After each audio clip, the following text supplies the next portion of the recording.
വീട് നിർമ്മാണം നമ്മൾ സ്വന്തമായി മെറ്റീരിയൽസ് വാങ്ങി ജോലിക്കാരെ വെച്ചിട്ട് ചെയ്യിക്കുന്നതാണോ അതല്ല മുഴുവൻ പണിയും മറ്റൊരാൾക്ക് കോൺട്രാക്റ്റ് കൊടുക്കുന്നതാണോ നല്ലതെന്ന് കഴിഞ്ഞൊരു വീഡിയോയിൽ നമ്മൾ സംസാരിച്ചിരുന്നു. ഇത്തരത്തിലൊരു വീട് നമ്മൾ കരാർ നൽകുമ്പോൾ അതിൽ എപ്രകാരം എഗ്രിമെൻ്റ് ചെയ്യണം, ആ എഗ്രിമെൻറ്റിൽ എന്തൊക്കെ കാര്യങ്ങൾ ശ്രദ്ധിക്കണമെന്നാണ് ഇന്നത്തെ വീഡിയോയിലൂടെ നമ്മൾ പരിശോധിക്കുന്നത്. It's me Suneer, welcome back to my another video vlog.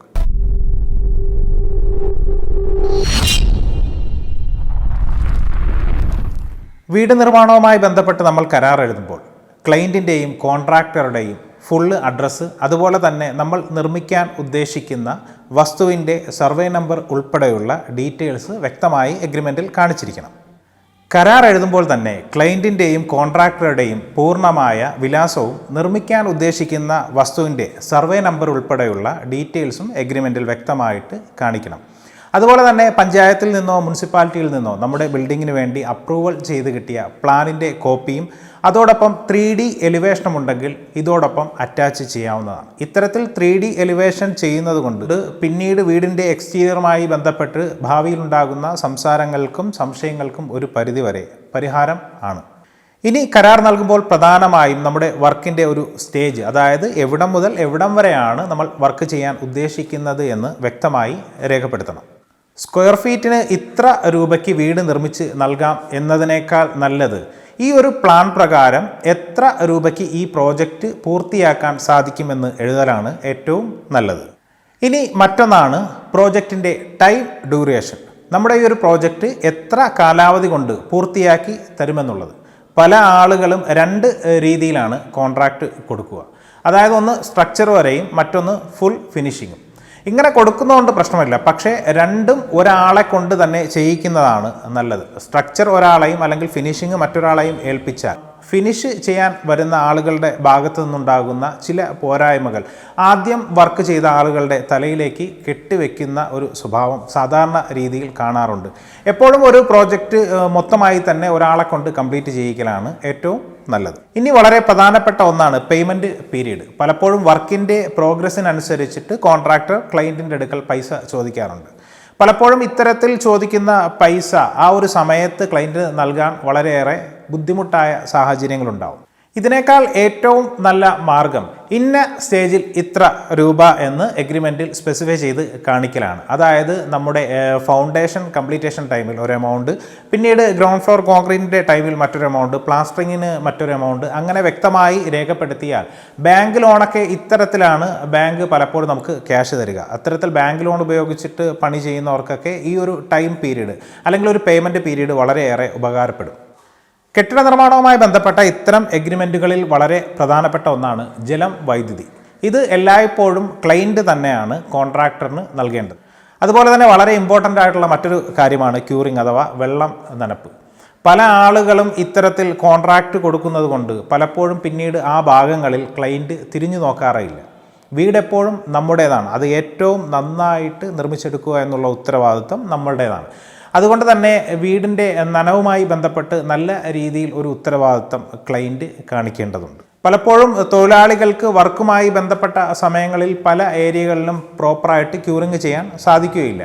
അപ്പോൾ ആ ഒരു ജോലി സമയം കഴിഞ്ഞിട്ട് ക്ലയൻ്റ് ആയിരിക്കും കൂടുതൽ ടൈം ആ ഒരു സൈറ്റിലുണ്ടാവുക. അപ്പോൾ അത്തരം നനയ്ക്കേണ്ട സാഹചര്യങ്ങളിലൊക്കെ നന്നായിട്ട് വെള്ളം നനയ്ക്കേണ്ടത് നമ്മുടെ തന്നെ ഉത്തരവാദിത്തമാണ്. ഇനി പ്രധാനമായും നമ്മൾ ഏത് സ്റ്റേജ് മുതൽ ഏത് സ്റ്റേജ് വരെയാണ് കരാർ നൽകുന്നത്, ആ സ്റ്റേജിൽ എന്തൊക്കെ കാര്യങ്ങൾ എങ്ങനെയൊക്കെ ഏതൊക്കെ തരത്തിലുള്ള മെറ്റീരിയൽ ഉപയോഗിച്ചിട്ട് ഏത് രീതിയിൽ ചെയ്യണമെന്നുള്ളത് വ്യക്തമായി നമ്മുടെ എഗ്രിമെൻറ്റിൽ രേഖപ്പെടുത്തിയിരിക്കണം. ആദ്യമായി നമുക്ക് ഫൗണ്ടേഷനിലേക്ക് വരാം. അതിനു മുന്നേ നമ്മുടെ വീടിന് ആവശ്യമായ ഏത് തരത്തിലുള്ള ഫൗണ്ടേഷൻ ആണ് എന്ന് തിരിച്ചറിയേണ്ടതുണ്ട്. അതിനായിട്ട് നമുക്കൊരു എഞ്ചിനീയറെയോ ആർക്കിടെക്ചറെയോ സമീപിച്ച് അവരുടെ സഹായം തേടാം.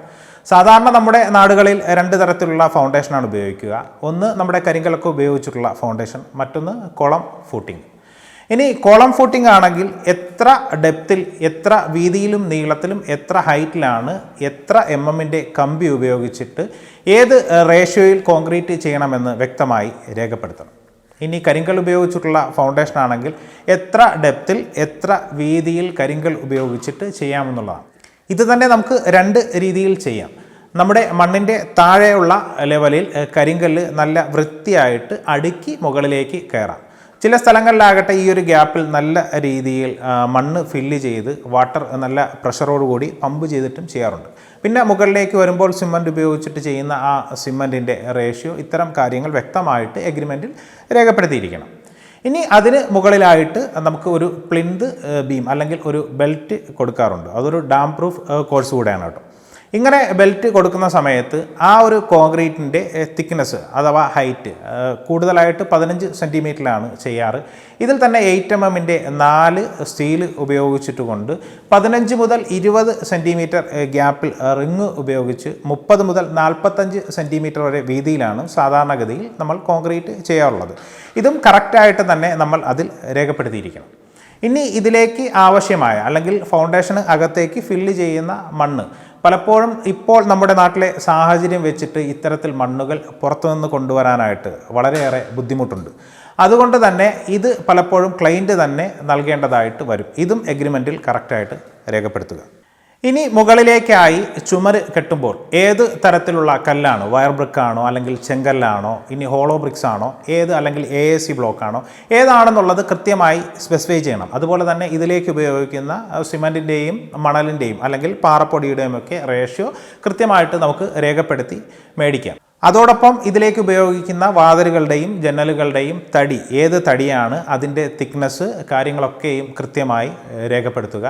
ഇനി മുകളിലേക്ക് വരുമ്പോൾ ലിൻറ്റൽ കോൺക്രീറ്റ് ആണ്. നമ്മൾ നേരത്തെ പറഞ്ഞതുപോലെ ലിൻറ്റൽ കോൺക്രീറ്റ് ചെയ്യുന്ന സമയത്തും ആ ഒരു ലിൻറ്റലിൻ്റെ കോൺക്രീറ്റ് തിക്നെസ്, അതുപോലെ തന്നെ സൺഷെയ്ഡ് എത്ര വീതിയിലാണ് നമുക്ക് തള്ളി വാർക്കേണ്ടത്, അതുപോലെ തന്നെ സൺഷെയ്ഡിൻ്റെ ഒരു തിക്നെസ്, അതുപോലെ അതിലുപയോഗിക്കുന്ന കമ്പികളുടെ എണ്ണം, അതുപോലെ തന്നെ കമ്പികളുടെ ഗ്രേഡ്, സിമൻറ്റിൻ്റെ 1:2:4 റേഷ്യോ, ഏത് തരത്തിലുള്ള സിമൻറ്റാണ്, ഇത്തരത്തിലുള്ള എല്ലാ കാര്യങ്ങളും. അതുപോലെ തന്നെ പ്രധാനമായിട്ടും ലിൻറ്ററിലേക്ക് വരുന്ന നമ്മുടെ ഇലക്ട്രിക്കൽ പൈപ്പ്, അത് ഹൈ ഡെഫിനിഷൻ പോളിമർ പോലെയുള്ള പൈപ്പുകൾ മാക്സിമം ഉപയോഗിക്കാം. അതെല്ലാം തന്നെ വ്യക്തമായിട്ട് നമുക്ക് രേഖപ്പെടുത്താം. ഇനി അതിനു മുകളിലേക്ക് നമുക്ക് മെയിനായിട്ട് വരുന്നത് നമ്മുടെ റൂഫ് കോൺക്രീറ്റ് ആണ്. റൂഫ് കോൺക്രീറ്റ് വളരെയധികം ശ്രദ്ധിക്കേണ്ട ഒരു മേഖല തന്നെയാണ്. ഇനി ഇതിൽ തന്നെ തറയിൽ നിന്നും നമ്മുടെ റൂഫ് കോൺക്രീറ്റ് വരെയുള്ള സാധാരണഗതിയിലുള്ള ഹൈറ്റ് എന്ന് പറയുന്നത് നമുക്ക് 3 മീറ്റർ ഹൈറ്റാണ്. ഇതും കറക്റ്റായിട്ട് സ്പെസിഫൈ ചെയ്യണം. ചില ആളുകളൊക്കെ അതൊരു 20 സെൻറ്റിമീറ്റർ കുറച്ച് ചെയ്യാറുണ്ട്. ഹൈറ്റ് കൂടുന്നതിനനുസരിച്ചിട്ട് നമ്മുടെ വീടിനകത്ത് തങ്ങി നിൽക്കുന്ന ചൂടുവായുവിൻ്റെ അളവ് കുറയുകയും അത് നമുക്കൊരു തണുപ്പ് ഫീൽ ചെയ്യുകയും ചെയ്യും. ഇനി റൂഫ് കോൺക്രീറ്റിലേക്ക് വരുമ്പോൾ റൂഫ് കോൺക്രീറ്റ് ഇന്ന് പല ഷേപ്പുകളിലാണ് നമുക്ക് ചെയ്യാൻ സാധിക്കുക. സാധാരണഗതിയിൽ ഫ്ലാറ്റ് റൂഫ്, അത് കഴിഞ്ഞിട്ട് നമുക്ക് സ്ലോപ്പ് റൂഫ്, ഇപ്പോൾ പുതുതായിട്ട് വരുന്ന കർവ്ഡ് റൂഫ്. അപ്പോൾ ഇത് ഏതാണ് എന്നുള്ളത് നമ്മുടെ എഗ്രിമെൻറ്റിൻ്റെ ടൈമിൽ തന്നെ കറക്റ്റായിട്ട് സ്പെസിഫൈ ചെയ്ത് പറഞ്ഞിരിക്കണം. ഇനി ഇതിലേക്ക് ഉപയോഗിക്കുന്ന സ്റ്റീലിൻ്റെ ഗ്രേഡ്, സ്റ്റീലുകൾ തമ്മിലുള്ള അളവുകൾ, അതുപോലെ തന്നെ കോൺക്രീറ്റിൻ്റെ തിക്നെസ്, അതുപോലെ വാട്ടർ പ്രൂഫ് ചെയ്യുന്നുണ്ടെങ്കിൽ അത്തരത്തിലുള്ള കാര്യങ്ങൾ, കോൺക്രീറ്റ് മെഷീൻ ഉപയോഗിച്ചിട്ടാണോ അല്ലെങ്കിൽ റെഡിമിക്സ് കോൺക്രീറ്റ് ആണോ, ഇത്തരത്തിലുള്ള എല്ലാ കാര്യങ്ങളും. മെയിനായിട്ട് ഇതിലേക്ക് ഉപയോഗിക്കുന്ന ഇലക്ട്രിക്കൽ പോയിൻറ്റുകൾ, ഹൂക്കുകൾ, അതുമായി ബന്ധപ്പെട്ട മറ്റെല്ലാ കാര്യങ്ങളും, അതുപോലെ നമ്മൾ ചെയ്യാൻ ഉദ്ദേശിക്കുന്ന വയറിങ് സിംഗിൾ ഫേസ് വയറിങ് ആണോ അല്ലെങ്കിൽ 3 ഫേസ് വയറിങ് ആണോ എന്നുള്ള കാര്യങ്ങൾ കൂടി ഇതിൽ മെൻഷൻ ചെയ്യണം.